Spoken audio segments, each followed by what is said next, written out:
ரெண்டுக்கும் உங்களுக்கு வித்தியாசம் தெரியுமா? சுதந்திர தினம்னா என்ன, குடியரசு தினம்னா என்ன? ஓகே, சுதந்திர தினம் அப்படின்றால் 1947ஆம் ஆண்டு பிரிட்டிஷ் ஆட்சியிடமிருந்து தேசம் காத்த செம்மல்கள் இந்த இந்திய நாட்டை மீட்டெடுத்த நாள். 1947 ஆகஸ்ட் 15ஆம் தேதி நம்முடைய நாடு சுதந்திரம் அடைந்தது. ஓகேவா? அந்த 47லிருந்து 49 வரைக்கும் நம்முடைய நாட்டிற்கு எந்த சட்ட திட்டங்களுமே இல்லை. நம்முடைய நாடு பிரிட்டிஷுடைய சட்ட திட்டங்களுக்கு கீழே தான் இருந்தது. 1950ஆம் ஆண்டு டாக்டர் B.R. அம்பேத்கர் அவர்கள் நம்முடைய இந்திய நாட்டிற்கென்று ஒரு நீண்ட இந்திய அரசியலமைப்பு சட்டத்தை உருவாக்கினார்.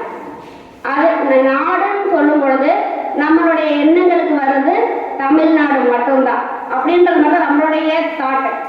ஆனா நாடு, இந்திய நாடு அப்படின்னா ஒரு தோட்டம் என்பது இந்தியா, அதில் உள்ள மலர்கள் என்பது மாநிலங்கள். அப்போ ஒரு தோட்டத்துல எவ்வளவு பல வண்ண மலர்கள் இருக்குதோ அது போல இந்திய நாட்டுல பல மாநிலங்கள் இருக்கு.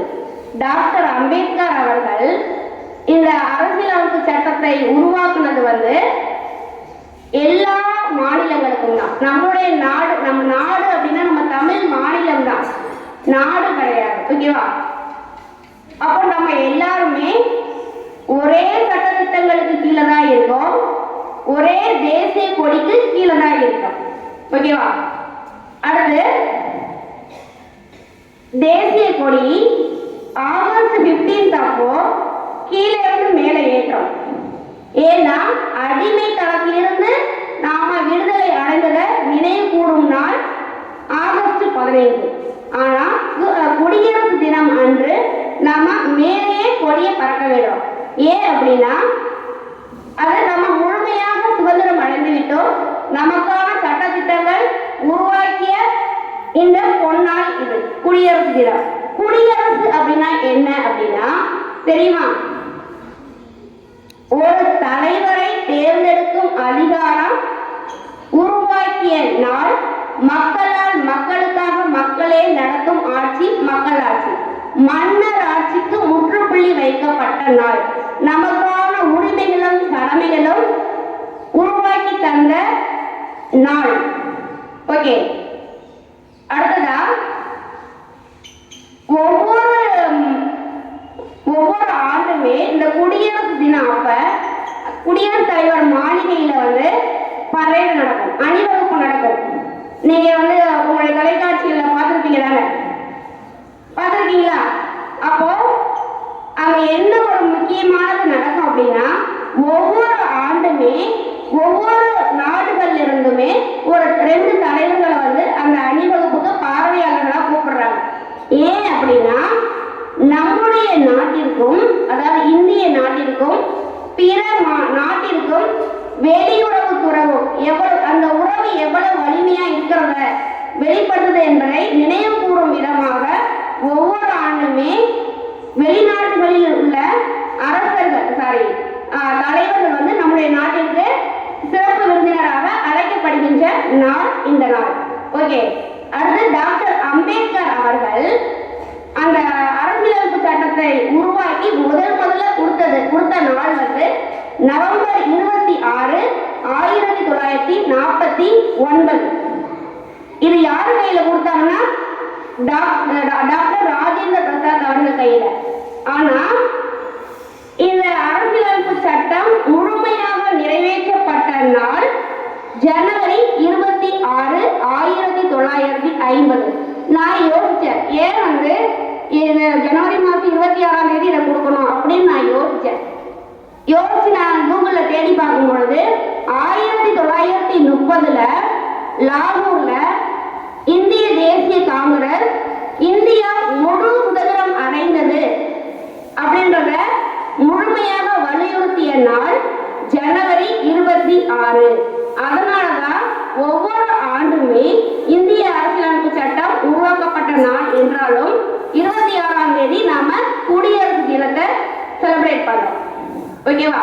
இந்த சிறப்பு விருந்தினர்கள் சொன்னல, இந்த வருடம் ஐரோப்பாவை சேர்ந்த 2 தலைவர்கள் நம்முடைய நாட்டிற்கு பார்வையிட வந்திருக்கிறார்கள்.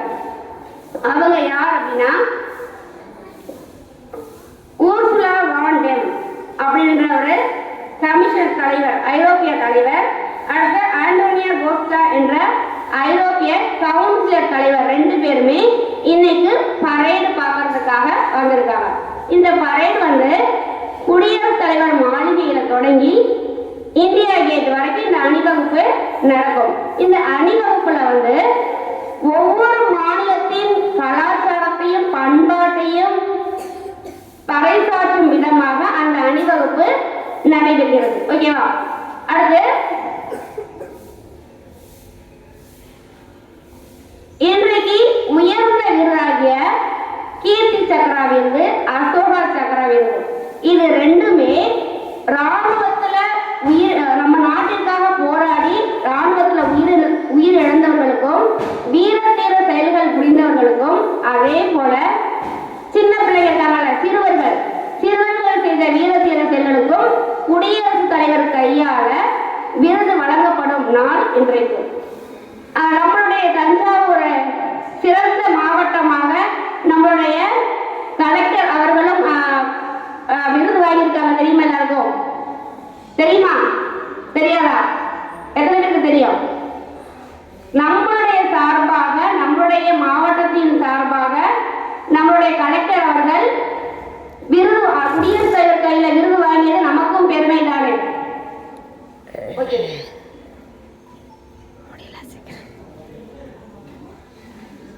என்னுடைய தாய் திருநாட்டிற்கு ஒரு சிறு கவிதை. வெள்ளை நிற புறாக்களால் விண்ணில் பறக்கும் நம் எண்ணங்கள், வீர தியாகிகள் சிந்திய ரத்தத்தில் விளைந்த சுதந்திர பயிர்கள் நாம். மன்னராட்சி மறைந்து இங்கே மக்களாட்சி மலர்ந்த நன்னாள், சட்டமே நம் வலிமை என்று சாசனம் எழுதிய பொன்னாள். இமயத்தின் உச்சியும் குமரியின் கடலும் பாடும் ஒரு ராகம், மொழிகள் 100 பேசினாலும் நம் மூச்சு காற்று இந்தியா. ஜாதி மதம் கடந்து நிற்போம், சமத்துவம் காக்க துணிந்து நிற்போம், உழைப்பால் நாட்டை உயர்த்திடுவோம், வரும் தலைமுறைக்கு வல்லரசை தந்திடுவோம். நாம் இந்திய நாடு வேற்றுமையில் ஒற்றுமை கொண்ட நாடு. எப்படி எப்படி தெரியலையா? ஓகே, நம்முடைய இந்திய நாடுல பல்லாயிரக்கணக்கான மொழிகள் இருக்கு, நூற்றுக்கணக்கான வட்டாரங்கள் இருக்கு. நம்ம எல்லாருமே ஜாதி மதம் மொழி பண்பாடு கலாச்சாரம் சமயம் உணவு பழக்க வழக்கங்கள் எல்லாமே ஒவ்வொரு மாநிலங்கள்ல வேறாக இருந்தாலும் நாம எல்லாரும் ஒரே தேசிய கொடிக்கு கீழே ஒரே சட்ட திட்டங்களுக்கு கீழே தான் இருக்கிறோம். அதான் நம்முடைய நாடு வேற்றுமையில் ஒற்றுமை கொண்ட நாடு. இதுதான் நம்முடைய ஜனநாயகத்தின் பெரிய தூண்களும் கூட. இன்றைய நாளில் நம்முடைய கடமைகள் என்ன? கடமைகளும் உரிமைகளும் நிறைவேற்றப்பட்ட நாள் இது. நம்முடைய கடமைகள் என்ன? என்னதான் நம்முடைய இந்திய நாடு வல்லரசு நாடாக இருந்தாலும் பொருளாதாரத்தில் முன்னேறி இருந்தாலும் நம்முடைய நாடு ஊழல் வறுமை சுற்றுச்சூழல் மாசு இது எல்லாத்துலயுமே பின்தங்கி தான் இருக்கு. நம்மளுடைய கடமை என்ன? சுற்றுச்சூழல் மாசு இல்லாத இந்தியாவாக மாற்ற வேண்டியது நம்முடைய கடமை. வறுமையை ஒழிக்க வேண்டும் என்பது நம்முடைய கடமை. ஊழலை ஒழிக்க வேண்டியது நம் ஒவ்வொருவருடைய கடமை. நாம் அனைவரும் இந்தியராக இருந்து ஒன்றாக செயல்பட்டு இந்திய நாட்டை வளமுடைய நாடாக மாற்றுவோம். வாய்ப்புக்கு நன்றி கூறி விடைபெறுகிறேன். நன்றி.